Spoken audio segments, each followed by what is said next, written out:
Hello dear students, how are you? Fine. चलो, बहुत अच्छी बात है। तो बच्चों, आज के लेक्चर में हम पढ़ने जा रहे हैं इलेक्ट्रोस्टैटिक पोटेंशियल के बारे में कि इलेक्ट्रोस्टैटिक पोटेंशियल क्या होता है, इलेक्ट्रोस्टैटिक पोटेंशियल एनर्जी क्या होती है। तो बहुत ही इंपॉर्टेंट टॉपिक है और अक्सर इस टॉपिक से बच्चों के डाउट भी रहते हैं क्योंकि बहुत कम समझ में आता है कि इलेक्ट्रोस्टैटिक पोटेंशियल है क्या या फिर इलेक्ट्रोस्टैटिक पोटेंशियल एनर्जी है क्या। तो चलिए हम डाउट्स को जो है क्लियर करने की कोशिश करते हैं आज के इस लेक्चर में और जानेंगे कि इलेक्ट्रोस्टैटिक पोटेंशियल क्या है, इलेक्ट्रोस्टैटिक पोटेंशियल एनर्जी क्या है। तो देखिए, सिंपल सा हम एग्जांपल ले रहे हैं यहाँ पर ग्रेविटेशनल फोर्स का। तो ग्रेविटेशनल फोर्स क्या करती है? ऑब्जेक्ट को अपनी तरफ अट्रैक्ट करती है, क्योंकि क्या होता है, ग्रेविटेशनल फोर्स अट्रैक्टिव होता है। तो ये मेरे पास एक मार्कर है और मैंने इस मार्कर को मान लीजिए इस लेवल पर सेट कर दिया। तो देखिए, इस लेवल के ऊपर इसकी कोई ना कोई पोटेंशियल एनर्जी हम मान लेते हैं U1 है। अब देखिए हम क्या कर रहे हैं यहाँ पर, इस मार्कर को अगर मैं इस लेवल तक ले जाना चाहता हूँ, ऊपर की तरफ ले जाना चाहता हूँ, तो मुझे क्या करना पड़ेगा? एक्सटर्नल फोर्स लगाना पड़ेगा। अपने आप तो नहीं आएगा ये, तो अपने आप नहीं आएगा तो हमें इसके ऊपर वर्क डन करना पड़ेगा।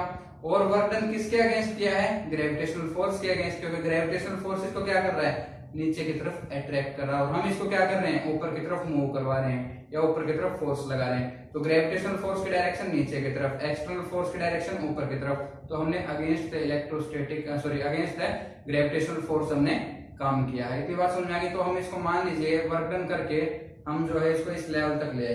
तो अब क्या होगा, जब हम इस लेवल पर लेकर आए हैं तो जो वर्क डन हमने किया है वो किसकी फॉर्म में स्टोर हो जाएगा? पोटेंशियल एनर्जी की फॉर्म में स्टोर हो जाएगा। तो अब पोटेंशियल एनर्जी की फॉर्म में स्टोर हो जाएगा तो ये पोटेंशियल एनर्जी क्या काम करेगी? जैसे ही हम एक्सटर्नल फोर्स हटाएंगे या इस मार्कर को मैं फ्री कर दूं, छोड़ दूं, तो जो पोटेंशियल एनर्जी स्टोर हुई थी वो क्या हो जाएगी? काइनेटिक एनर्जी में कन्वर्ट हो जाएगी, क्योंकि मार्कर गिरेगा और जो पोटेंशियल एनर्जी है वो क्या होती चली जाएगी? डिक्रीज होती चली जाएगी और जो है काइनेटिक एनर्जी में कन्वर्ट होती चली जाएगी।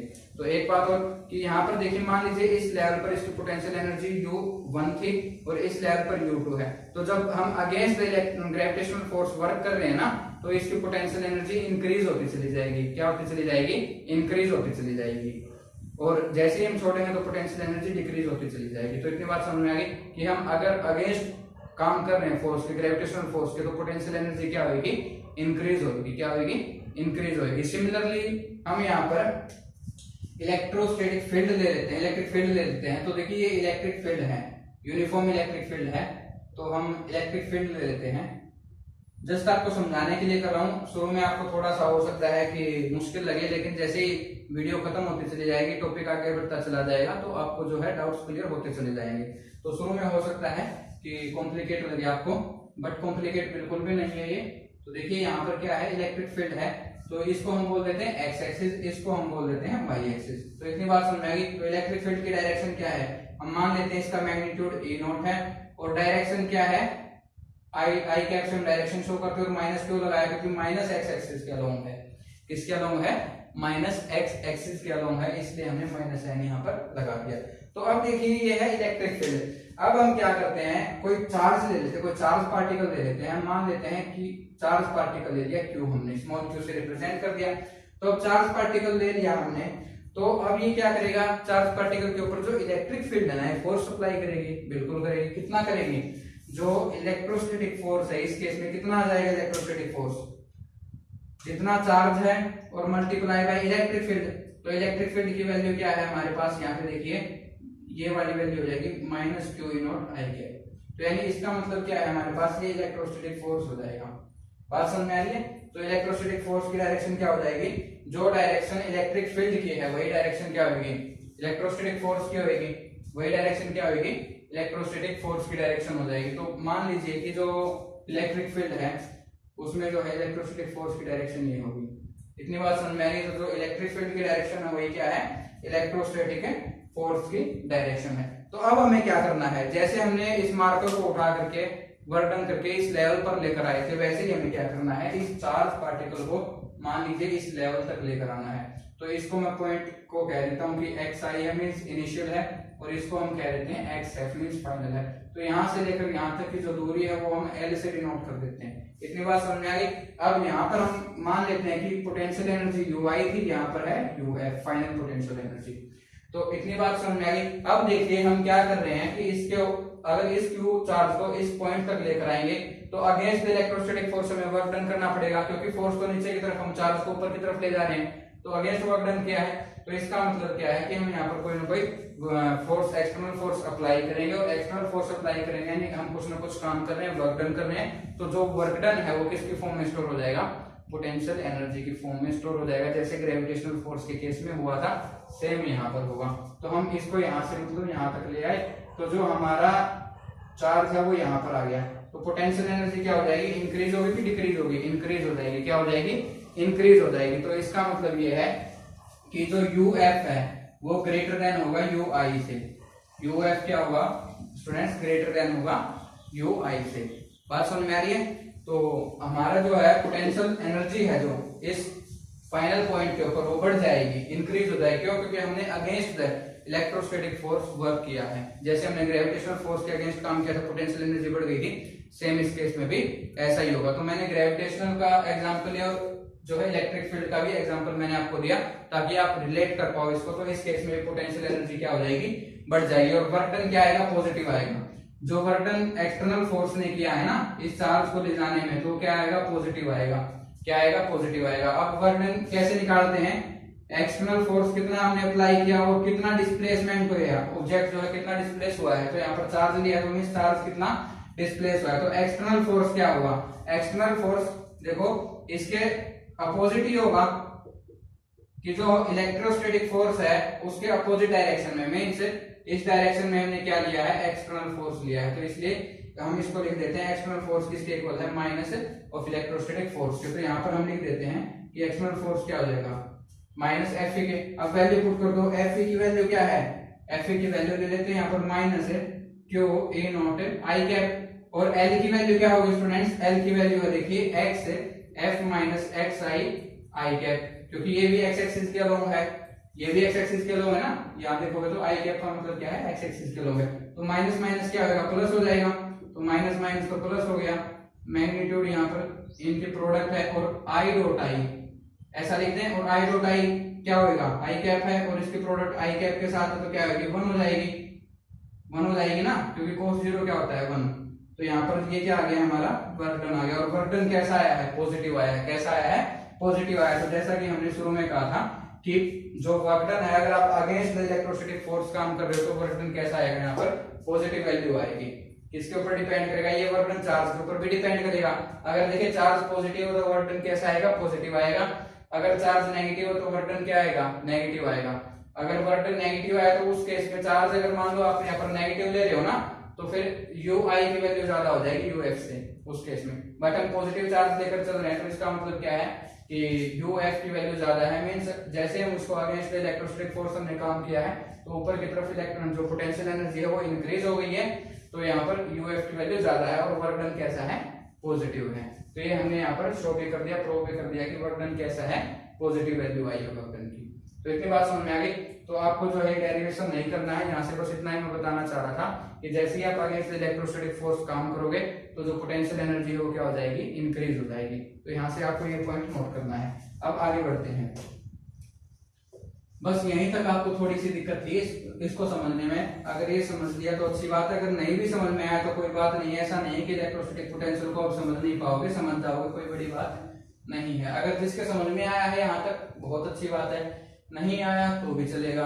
अब देखिए जो एग्जांपल लेने जा रहे हैं इससे सब कुछ समझ में आ जाएगा कि इलेक्ट्रोस्टैटिक पोटेंशियल एनर्जी होती क्या है। तो पहले हम इलेक्ट्रोस्टैटिक पोटेंशियल एनर्जी की बात करेंगे। देखिए यहाँ पर मैं एक डायग्राम, पहले डायग्राम बना लेते हैं यहाँ पर एक। तो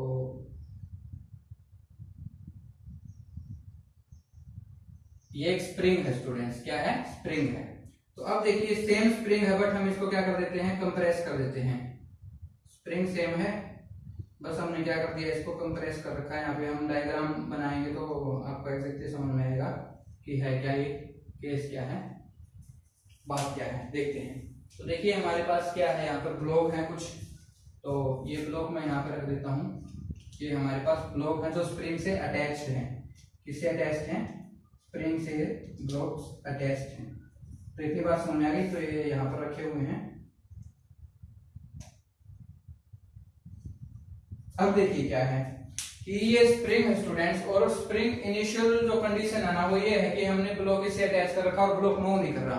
ब्लॉक यहीं पर है, ना तो इस साइड जा रहा है ना इस साइड जा रहा है। इसका मतलब क्या है कि इस स्प्रिंग को ना तो हमने कंप्रेस किया है ना ही इलोंगेटेड किया है, मतलब ना तो खींचा है और ना ही दबाया है। तो इसका मतलब क्या है, जो ये ब्लॉक है जो इससे अटैच है वो इसी पोजीशन पर रहेगा ना तो इस साइड मूव करेगा ना इस साइड मूव करेगा। तो जो पहला केस है ना उसमें क्या है, देखो एक्सटर्नल फोर्स 0 है कि हमने कोई फोर्स अभी तक अप्लाई नहीं किया, इसका मतलब हमने कोई वर्क डन नहीं किया। और यहाँ पर पोटेंशियल एनर्जी भी क्या है, 0 है। तो पोटेंशियल एनर्जी भी 0 है क्योंकि एक्सटर्नल फोर्स नहीं किया, वर्क डन हमने यहाँ पर नहीं किया है। अब इस केस में क्या हुआ कि हमने इसके ऊपर जो है फोर्स अप्लाई कर दिया है, मींस कुछ ना कुछ वर्क डन किया, हमने इसको कंप्रेस कर दिया। क्या कर दिया, कंप्रेस कर दिया। कंप्रेस करेंगे तो इसका मतलब क्या होगा कि जो मास ब्लॉक है अपने इस पोजीशन से मूव कर जाएगा स्प्रिंग की तरफ। तो इनिशियल यहाँ पर था, ये इसकी जो पोजीशन है ये वाली थी, यहाँ पर था, बट अब ये क्या हो गया, इतनी पोजीशन डिस्प्लेस हो गई ना, इतना डिस्प्लेसमेंट इसमें आ गया। तो अब देखिए कि इतनी पोजीशन इसकी मूव हो गई, हमने फोर्स अप्लाई कर दिया। तो अब क्या होगा, इसका मतलब एक्सटर्नल फोर्स हम यहाँ पर जो अप्लाई कर रहे हो नॉन जीरो हो जाएगा। तो मैं लिख देता हूँ यहाँ पर कि एक्सटर्नल फोर्स इस केस में क्या है, नॉन जीरो की पॉजिटिव वैल्यू आएगी, हमने कोई ना कोई वर्क डन किया है। तो वर्क डन क्या होगा, वर्क डन भी नॉन जीरो आएगा और पोटेंशियल एनर्जी भी क्या आएगी, नॉन जीरो आएगी। तो देखिए इस केस में क्या हुआ कि हमने इसको कंप्रेस कर दिया। कंप्रेस किया तो मींस एक्सटर्नल फोर्स लगाया है, यहाँ पर एक्सटर्नल फोर्स लगाया है। तो जितना भी वर्क डन हमने किया है वो किसकी फॉर्म में स्टोर हो गया, पोटेंशियल एनर्जी की फॉर्म में स्टोर हो गया। अब देखिए जैसे ही मैं इसको ब्लॉक के ऊपर जो एक्सटर्नल फोर्स है एकदम से रिमूव कर दूंगा, क्या होगा, ये स्प्रिंग इसको इस साइड भेजेगा। तो इसका मतलब क्या है, ब्लॉक वापस इस साइड आएगा। अब वापस इस साइड आएगा तो मींस काइनेटिक एनर्जी आ गई ना, और वो काइनेटिक एनर्जी कहां से आई, जो पोटेंशियल एनर्जी थी ना वो कन्वर्ट हो गई किसके अंदर, काइनेटिक एनर्जी में। तो इसका मतलब ये है कि जैसे ही हमने इसके ऊपर फोर्स अप्लाई किया और वर्क डन किया है, तो जो वर्क डन है ना वो पोटेंशियल एनर्जी की फॉर्म में क्या हो गया, स्टोर हो गया। और पोटेंशियल एनर्जी की फॉर्म में स्टोर हो गया तो जैसे ही हम ये एक्सटर्नल फोर्स हटाएंगे, रिमूव करेंगे, तो ये क्या होगा, ब्लॉक इस साइड आएगा और जो पोटेंशियल एनर्जी थी वो किसमें स्टोर चेंज हो जाएगी, काइनेटिक एनर्जी में चेंज हो जाएगी। तो देखिए इस केस में भी ऐसा ही हुआ है कि जैसे ही हमने अगेंस्ट द फोर्स इसका जो स्प्रिंग का जो फोर्स है, जो स्प्रिंग इसके ऊपर फोर्स लगा रहा है, क्योंकि हम इस साइड फोर्स लगाएंगे तो स्प्रिंग इसको अपोज करेगा ना, तो हमने अगेंस्ट वर्क किया तो इसकी पोटेंशियल एनर्जी क्या हो गई, इंक्रीज हो गई। इस केस में पोटेंशियल एनर्जी क्या हो गई, इंक्रीज हो गई। तो पोटेंशियल एनर्जी स्टोर हो जाएगी यहाँ पर, और जैसे हम इसको रिमूव करेंगे तो क्या हो जाएगा, वो काइनेटिक एनर्जी में कन्वर्ट होगी। अब आप बोलोगे सर आप ये एग्जांपल क्यों दे रहे हो, देखिए मैं जो है इस एग्जांपल को कंपेयर करने वाला हूँ इलेक्ट्रिक फील्ड के साथ, ठीक है, इलेक्ट्रिक फील्ड के साथ कंपेयर करेंगे। और जस्ट अगर आपको ये एग्जांपल समझ में आ गया तो वो इलेक्ट्रोस्टैटिक पोटेंशियल एनर्जी आपको इजीली समझ में आ जाएगी। तो अब देखिए हम कंपेयर करते हैं। तो हमारे पास एक चार्ज है क्यू चार्ज, ठीक है, एक चार्ज है क्यू चार्ज। तो एक पॉइंट मैं ले लेता हूँ, पी पॉइंट हमने ले लिया। तो एक अनदर चार्ज है मेरे पास, स्मॉल क्यू चार्ज। तो एक अनदर चार्ज है मेरे पास स्टूडेंट, स्मॉल क्यू चार्ज। अब देखिए हमें क्या करना है कि इस स्मॉल क्यू चार्ज को इस पी पॉइंट पर लेकर आना है। क्या करना है, पी पॉइंट पर लेकर आना। तो मैं मान लेता हूँ एक टाइम के लिए कि दोनों ही चार्ज क्या है, पॉजिटिव चार्ज है। कैसे चार्ज है, पॉजिटिव चार्ज है। अब देखिए जैसे ही हम इस क्यू चार्ज को इसके नजदीक लेकर आएंगे तो क्या होगा, इलेक्ट्रोस्टैटिक फोर्स ऑफ रिपल्सन लगाएगा ना ये चार्ज, ये वाला चार्ज, तो ये इसको धकेलेगा, तो मींस इस पॉइंट पी पर आने नहीं देगा। तो ये क्यू चार्ज अपने आप तो नहीं आ सकता। जैसे ये मास ब्लॉक है जो ये अपने आप जो है मूव नहीं कर सकता है, हमें एक्सटर्नल फोर्स लगाना पड़ेगा। सिमिलरली ये क्यू चार्ज अपने आप तो नहीं आएगा। इतनी बात तो डेफिनेट है।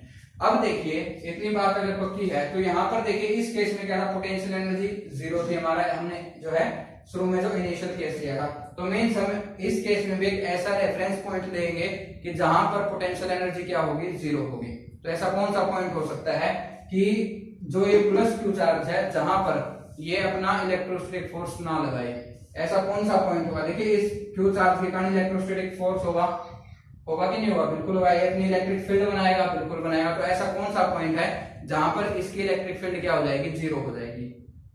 हमें ऐसा पॉइंट ढूंढना है। तो वो पॉइंट कौन सा हो सकता है, इन्फिनिटी। तो इन्फिनिटी के ऊपर क्या होगा, जो इसके कारण इलेक्ट्रोस्टैटिक फोर्स ऑफ रिपल्सन लगेगा या अट्रैक्शन लगेगा वो 0 हो जाएगा। मींस उस पॉइंट के ऊपर हम कहेंगे कि पोटेंशियल एनर्जी क्या होगी, 0 होगी। तो इस चार्ज को मैं मान लेता हूँ कहां पर रखा है, ये इन्फिनिटी पर रखा है, इनफाइनाइट डिस्टेंस पर ये रखा है। अब हमें क्या करना है, इस क्यू चार्ज को, स्मॉल क्यू चार्ज को इनफाइनाइट डिस्टेंस से पी पॉइंट तक लेकर आना है। अब इस पी पॉइंट तक लेकर आएंगे तो हमें एक्सटर्नल फोर्स लगाना पड़ेगा, और वो फोर्स किसके अगेंस्ट लगाएंगे, इलेक्ट्रोस्टैटिक फोर्स ऑफ रिपल्सन के अगेंस्ट हम फोर्स लगाएंगे। तो अब फोर्स लगाएंगे तो हमने जैसे इसमें कहा था कि अगेंस्ट हम फोर्स लगा रहे हैं तो क्या होगा, पोटेंशियल एनर्जी बढ़ेगी। जैसे हमने ग्रेविटेशनल फोर्स का एग्जांपल लिया था, उसमें भी अगर हम against against gravitational force work कर रहे थे तो पोटेंशियल एनर्जी बढ़ी थी। शुरू में हमने जो एग्जांपल लिया इलेक्ट्रिक फील्ड के अगेंस्ट हमने काम किया था इलेक्ट्रोस्टैटिक फोर्स के, उसमें भी पोटेंशियल एनर्जी बढ़ी थी। सिमिलरली अगर इस चार्ज को आप इस पॉइंट तक लेकर आओगे, इस पॉइंट तक लेकर आओगे तो कोई ना कोई वर्क डन करना पड़ेगा, और वो वर्क डन किस फॉर्म में स्टोर हो जाएगा, पोटेंशियल एनर्जी की फॉर्म में स्टोर हो जाएगा। किसकी फॉर्म में स्टोर हो जाएगा, पोटेंशियल एनर्जी की फॉर्म में जो है स्टोर हो जाएगा। जितना वर्क डन हम करेंगे ना इस चार्ज को इन्फिनिटी से इस पी पॉइंट तक लाने में, वो सारा वर्क डन किसके फॉर्म में स्टोर होगा, इलेक्ट्रोस्टैटिक पोटेंशियल एनर्जी की फॉर्म में स्टोर होगा। तो अब आई थिंक आपको इलेक्ट्रोस्टैटिक पोटेंशियल एनर्जी समझ में आ गया होगा। तो इलेक्ट्रोस्टैटिक पोटेंशियल एनर्जी है क्या, द वर्क डन। अब देखिए इसको ध्यान से सुनिएगा, the work done in bringing a charge q from infinity to a point p against the electrostatic force। तो हमने क्या किया है, वर्क डन किया है against the electrostatic force. Electrostatic force के अगेंस्ट हमने वर्क डन किया है, किस लिए किया है, to bring the q charge from infinity to a point p। तो इंफिनिटी से पी पॉइंट तक लाने के लिए जो हमने वर्क डन किया है वो वर्क डन किसकी फॉर्म में स्टोर हो जाएगा, that work done stores in the form of electrostatic potential energy. वही वर्क डन स्टोर होएगा इलेक्ट्रोस्टैटिक पोटेंशियल एनर्जी की फॉर्म में, जैसे यहाँ पर स्टोर हुआ था। इतनी बात समझ आ गई, जो वर्क डन हमने किया था पोटेंशियल एनर्जी की फॉर्म में स्टोर हो गया, तो यहाँ पर भी जो वर्क डन होगा वो किसकी फॉर्म में स्टोर हो जाएगा, इलेक्ट्रोस्टैटिक पोटेंशियल एनर्जी की फॉर्म में स्टोर हो जाएगा। तो देखिए पी पॉइंट पर हम क्या बोलेंगे कि इलेक्ट्रोस्टैटिक पोटेंशियल एनर्जी को अगर किसी पी पॉइंट पर हम डिफाइन करें तो क्या कैसे डिफाइन करेंगे, the work done against the electrostatic force in bringing q charge from infinity to a point p is known as the electrostatic potential energy at that point. इस point के ऊपर हम बोलेंगे कि वो इलेक्ट्रोस्टैटिक पोटेंशियल एनर्जी है। अगर मान लीजिए कोई और पॉइंट लेंगे आप, मान लीजिए इस p पॉइंट की जगह आप कोई r पॉइंट ले लेते हैं यहाँ पर, तो इस r पॉइंट के ऊपर भी इलेक्ट्रोस्टैटिक पोटेंशियल एनर्जी डिफरेंट हो जाएगी। इस s पॉइंट के ऊपर आप ले रहे हैं तो डिफरेंट हो जाएगी, मीन से डिस्टेंस के ऊपर तो डिपेंड करेगी ही। बात समझ में आ रही, हर एक पॉइंट पर जो है इलेक्ट्रोस्टैटिक पोटेंशियल एनर्जी क्या होगी, डिफरेंट होगी। तो आई थिंक जो है कंपेयर करके आप समझ गए होंगे कि हमने रेफरेंस पॉइंट इनफाइनाइटी क्यों लिया, क्योंकि पोटेंशियल एनर्जी वहां पर जीरो होती है, या फिर आप बोले इलेक्ट्रोस्टैटिक फोर्स वहां पर क्या होगा, जीरो होगा। तो इस चार्ज को, जो चार्ज को मैं इनफाइनाइट से किसी पर्टिकुलर पॉइंट पर लेकर आना, तो जितना वर्क डन हमने किया है इस चार्ज को किसी पॉइंट तक लाने में इंफिनिटी से, वो वर्क डन क्या है, इलेक्ट्रोस्टैटिक पोटेंशियल एनर्जी है। तो आई थिंक आपको समझ में आ गया होगा। अब आगे बढ़ते हैं, इसको हटा देते हैं। तो ये स्प्रिंग का एग्जांपल हमने इसीलिए लिया था ताकि हम इसको कंपेयर करके पढ़ाएं और आपको जो है थोड़ा सा इजी हो जाए, समझना इजी हो जाए। तो अब देखिए इसकी डेफिनेशन हम थोड़ी सी यहाँ पर लिख देते हैं ताकि जो है समझ में आ जाए। तो यहां पर लिखोगे the electrostatic potential energy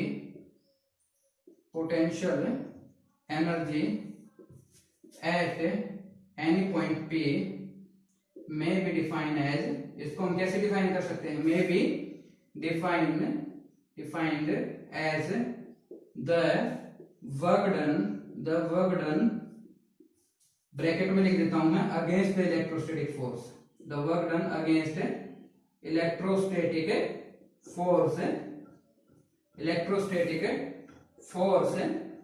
work done किस लिए क्या है, in bringing Q test charge, यहाँ पे टेस्ट चार्ज लिख देते हैं, Q test charge from infinity to that point, जिस पॉइंट पर हमें लेके आना उस पॉइंट की हम बात कर रहे हैं। तो उस पॉइंट पर वो क्या हो जाएगी, उसकी इलेक्ट्रोस्टैटिक पोटेंशियल एनर्जी हो जाएगी। तो क्यू चार्ज को लाने में, इस पॉइंट तक लाने में हमने जितना वर्क डन किया है वो वर्क डन किसके फॉर्म में स्टोर हो जाएगा, पोटेंशियल एनर्जी के फॉर्म में स्टोर हो जाएगा। यू से हम इसको डिनोट करते हैं। तो जो वो वर्क डन है जो हमने अगेंस्ट किया है इलेक्ट्रोस्टैटिक फोर्स ऑफ रिपल्सन किया, फिर आप बोले इलेक्ट्रोस्टैटिक फोर्स के अगेंस्ट काम किया, क्यों? क्योंकि ये इसको रिपेल कर रहा था, इसको क्या कर रहा था, ये रिपेल कर रहा था, तो हमें अगेंस्ट के वर्क करना पड़ा यहाँ पर, तो उसी को हम बोलते हैं इलेक्ट्रोस्टैटिक पोटेंशियल एनर्जी। तो ये पी पॉइंट पर लेकर आना है, तो मतलब वो पी पॉइंट पर हो जाएगी वो इलेक्ट्रोस्टैटिक पोटेंशियल एनर्जी। अगर हमें आर पॉइंट पर लेकर आना, तो वो इलेक्ट्रोस्टैटिक पोटेंशियल एनर्जी किस पॉइंट के लिए डिफाइन हो जाएगी, आर पॉइंट के लिए। अगर एस पर लेकर आ रहे हैं तो एस पॉइंट के लिए वो डिफाइन हो जाएगी। तो इतनी बात समझ में आ गई। तो यहाँ पर क्या है कि जो इलेक्ट्रोस्टैटिक पोटेंशियल एनर्जी है ना, वो डिपेंड करती है डिस्टेंस के ऊपर। किसके ऊपर डिपेंड करती है? डिस्टेंस के ऊपर वो डिपेंड करती है। तो मैं यहाँ पर एक फॉर्मूला लिख रहा हूँ, इसका डेरिवेशन हम बाद में करेंगे। तो जो पोटेंशियल एनर्जी है ना, वो कितनी आएगी यहाँ पर, electrostatic potential energy 1/4 pi epsilon not, और ये चार्ज एक क्यू है, एक स्मॉल क्यू लिया है, और हम मान लेते हैं कि यहाँ से लेकर यहाँ तक की डिस्टेंस आर है, इस पी पॉइंट तक की। तो इतनी बात समझ में आ गई। तो ये पोटेंशियल एनर्जी है, ये क्या है, पोटेंशियल एनर्जी है। किसके ऊपर डिपेंड कर रही है? आर के ऊपर। अब देखिए अगर आर इनफाइनाइट हो, आर इनफाइनाइट हो यहाँ पर, तो पोटेंशियल एनर्जी क्या आएगी, 1/इनफाइनाइट, और 1/इनफाइनाइट क्या होगा, 0। तो इसका मतलब इनफाइनाइट डिस्टेंस के ऊपर पोटेंशियल एनर्जी क्या होती है, 0 होती है। तो यही तो हमने शुरू में कहा था कि जब हम इनफाइनाइट पर ले रहे हैं तो वहां पर पोटेंशियल एनर्जी क्या होगी, 0। तो वो यहाँ से भी प्रूव होगा कि अगर इनफाइनाइट डिस्टेंस है तो पोटेंशियल एनर्जी क्या हो जाएगी, 0 हो जाएगी। इलेक्ट्रोस्टैटिक पोटेंशियल एनर्जी की हम यहाँ पे बात कर रहे हैं, तो वो 0 हो जाएगी। तो इतनी बात समझ में आ गई। अब देखिए ये तो थी इलेक्ट्रोस्टैटिक पोटेंशियल एनर्जी। अब है इलेक्ट्रोस्टैटिक पोटेंशियल। क्या है? Electrostatic potential. तो ज्यादा डिफरेंस नहीं है इलेक्ट्रोस्टैटिक पोटेंशियल एनर्जी और इलेक्ट्रोस्टैटिक पोटेंशियल में, बस एक स्मॉल डिफरेंस है कि मान लीजिए यहाँ पर तो हमने क्यू चार्ज लिया था, चार्ज की वैल्यू कुछ भी हो सकती थी, मान लो 2 कूलम है, 3 कूलम है, 4 कूलम है, तो यहाँ पर हमने क्यू चार्ज लिया था। अगर इस टेस्ट चार्ज को हम क्या ले लें, यूनिट पॉजिटिव टेस्ट चार्ज ले लें, मींस इसकी वैल्यू ले लें +1 कूलम, तो हमने यहाँ पर ले लिया यूनिट पॉजिटिव टेस्ट चार्ज। तो अगर मान लीजिए इस क्यू की वैल्यू क्या हो जाए, यूनिट पॉजिटिव टेस्ट चार्ज हो जाए, तो उस टाइम पे हम क्या बोल देंगे, इसको इलेक्ट्रोस्टैटिक पोटेंशियल बोल देंगे। पोटेंशियल एनर्जी की वजह क्या हो जाएगा, इलेक्ट्रोस्टैटिक पोटेंशियल। तो इसके डेफिनेशन में ज्यादा चेंज नहीं आएगा, तो मैं लिख देता हूं, electrostatic potential at any point P may be defined as the work done against the electrostatic force in bringing। अब देखिए क्यू टेस्ट चार्ज नहीं है यहाँ पर, अब टेस्ट चार्ज कैसा है, यूनिट टेस्ट चार्ज है। तो unit positive test charge from infinity to that point. तो हमें इंफिनिटी से जो है, अगर मान लीजिए यूनिट पॉजिटिव टेस्ट चार्ज को लेकर आ रहे हैं किसी पर्टिकुलर पॉइंट P के ऊपर, तो हम क्या बोलेंगे कि P पॉइंट के ऊपर वो क्या हो जाएगी, उसकी इलेक्ट्रोस्टैटिक पोटेंशियल हो जाएगी। क्या हो जाएगा, उसका इलेक्ट्रोस्टैटिक पोटेंशियल हो जाएगा। तो आई थिंक आपको ये 2 टर्म क्लियर हो गई होंगी कि इलेक्ट्रोस्टैटिक पोटेंशियल एनर्जी क्या होता है और इलेक्ट्रोस्टैटिक पोटेंशियल क्या होता है। अब चलिए आगे बढ़ते हैं।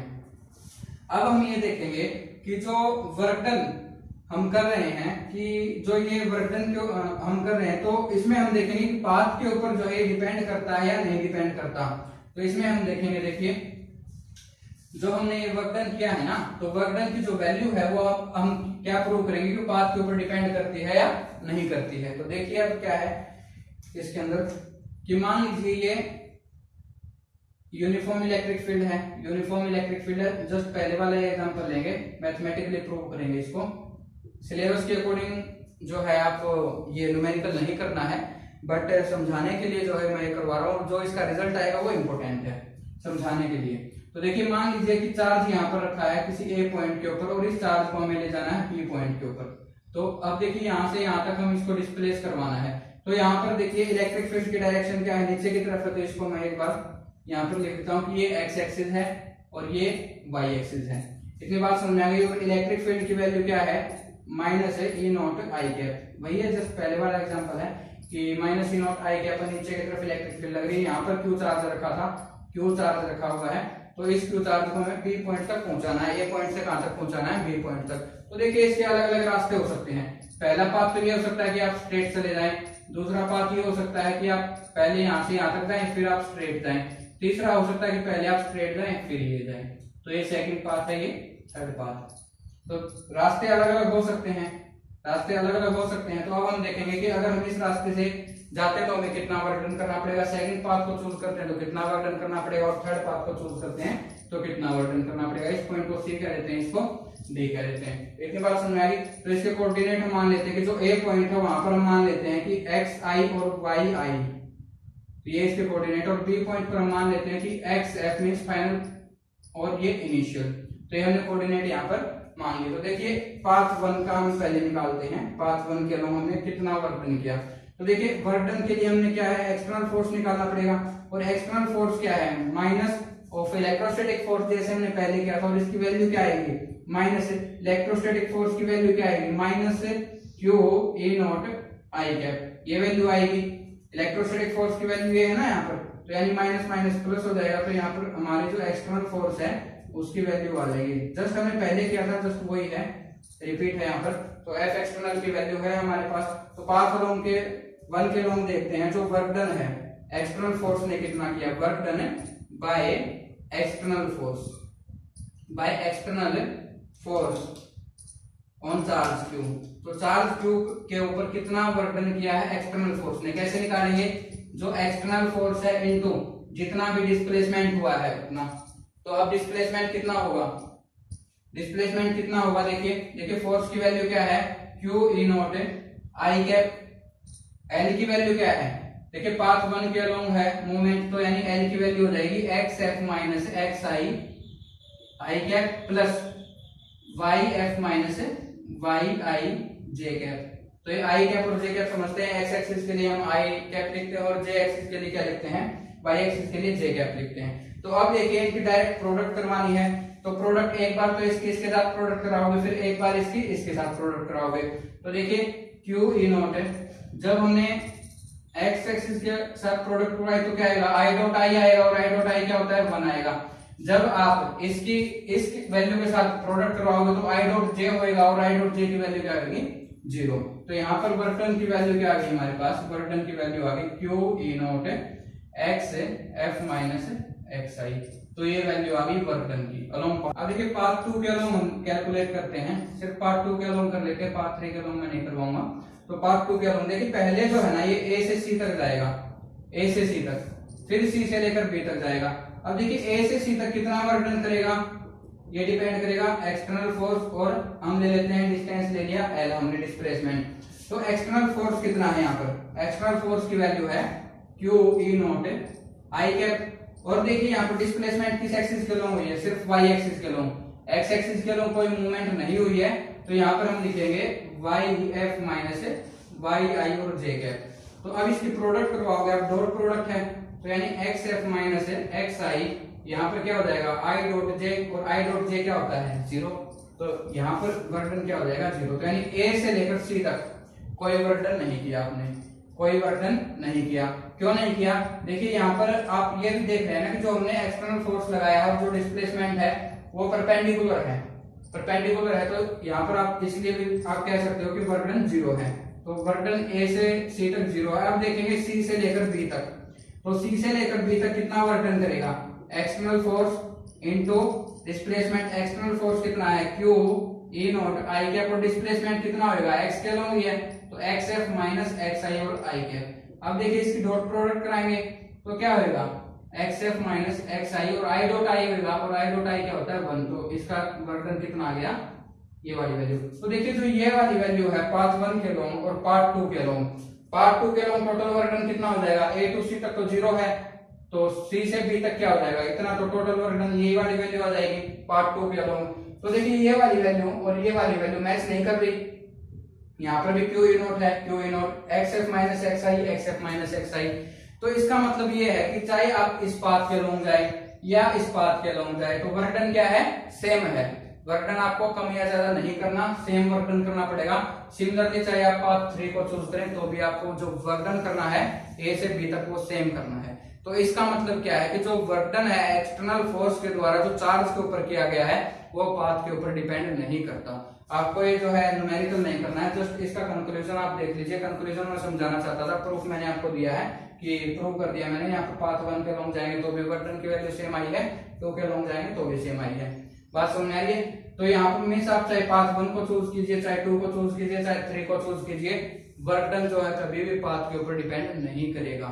यानी आप फर्स्ट पाथ चूज कर रहे हैं तो भी उतना ही है, सेकंड पाथ चूज कर रहे हैं तो भी उतना ही, थर्ड पाथ चूज कर रहे हैं तो भी उतना ही है। तो मैग्नीट्यूड उतना ही। किसके ऊपर डिपेंड करता है, x f minus x I means initial और फाइनल पॉइंट के ऊपर, कि इनिशियल पॉइंट कौन सा और फाइनल पॉइंट कौन सा है। आपका जो पाथ है उसके ऊपर ये डिपेंड नहीं करता। तो it is independent on path that is followed. तो डिपेंड करता है initial point and final point के ऊपर। बात समझ में आ गई? तो ये मैंने आपको प्रूफ दे दिया है यहाँ पर, जस्ट आपको बस कंक्लूजन याद रखना है इसका। बात समझ में आ गया? जस्ट कंक्लूजन याद रखना है। अगर किसी को नहीं समझ में आ रहा है कि भाई पाथ के ऊपर इंडिपेंडेंट क्यों होता है, तो आप ये कर सकते हैं।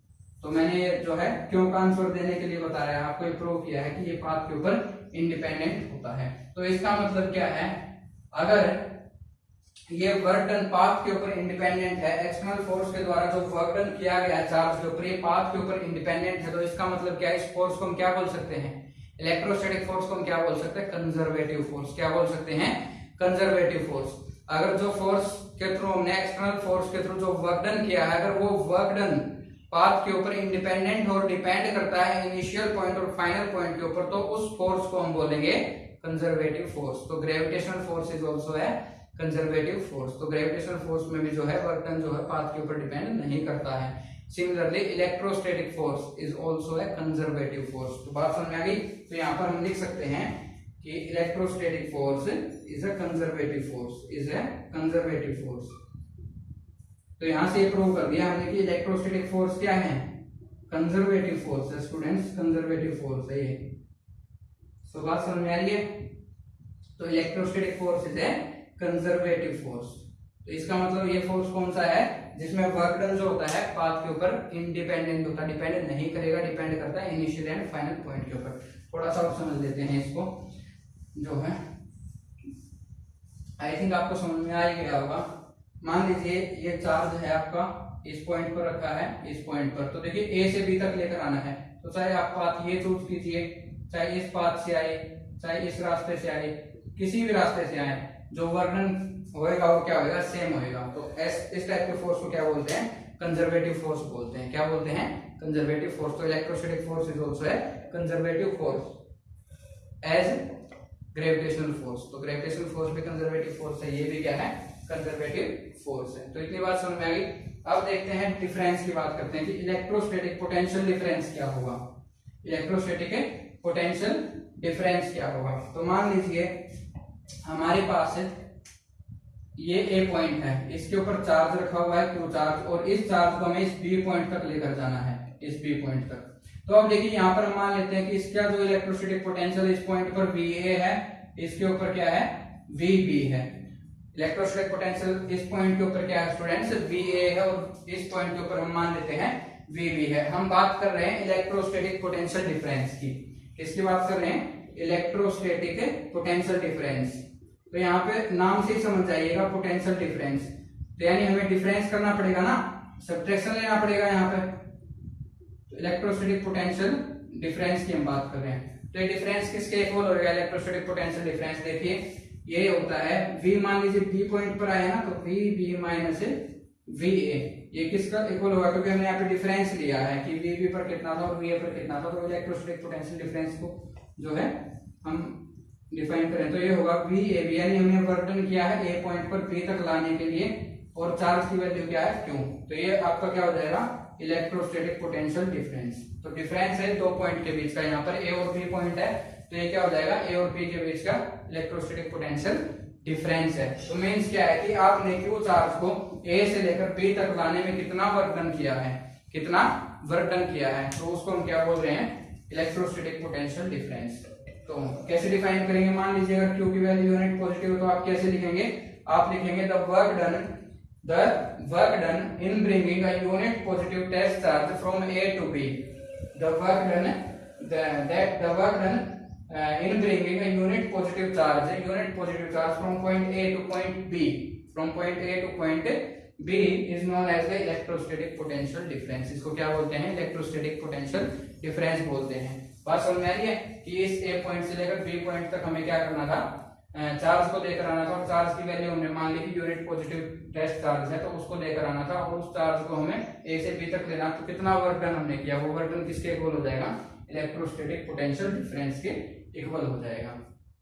तो इसको हम डेल्टा V से भी डिनोट कर सकते हैं, VB माइनस VA है ना, तो इसको डेल्टा V से भी आप डिनोट कर सकते हो, क्योंकि डिफरेंस है ये, तो डेल्टा V से भी आप इसको डिनोट कर सकते हैं। तो आई थिंक आपको ये समझ में आ गया होगा।